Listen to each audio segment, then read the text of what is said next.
Գրիգորյան, կասեք այսօր ինչ խորհուրդ ունի ձեզ համար։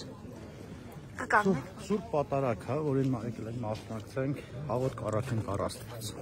Իսկ եկեղեցական տոնացույցով այսօրը ինչ օր է, գիտեք։ Չգիտեմ։ Առաջին անգամ եք գալիս Հովանավանք։ Այո։ Ինչն է պատճառը, որ նախկինում չեք եկել։ Չի ստացվել, նախկինում տարբեր կիրակի, տարբեր ժամանակ, տարբեր տեղում եմ եղել, տարբեր տեղում։ Դուք կարող եք հայրմերը հենց հիմա ասել։ Միանշանակ։ Թե ասեք։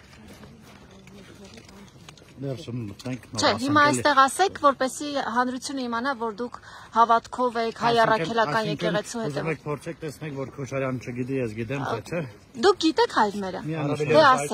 ասեք, էլի խնդրում եմ։ Հայրմեր, որ եկինս է սուրբ եղեցի անունքով։ Եկեցի արքայություն քո եղեցի կամ որպես երկինս եւ երկրի։ Հզա ասում են անապազություն մեզ այսօր։ Եվ թող մեզ պարտեզ մեզ որպես եւ մենք թող մեր սպարտապանած։ Եվ մի տան մեզ փորձություն այս փրկի մեր շարից, որտեղ քոնն արքայությունը եւ զորությունը եւ պարտնավեցամսան։ Ինչ է նշանակում քոնն արքայությունը եւ զորությունը, կարող եք մեկնաբանել։ Ձեզ համար խնդիր չի, որ կարգավիճ եղածն է կեղծ պատարագ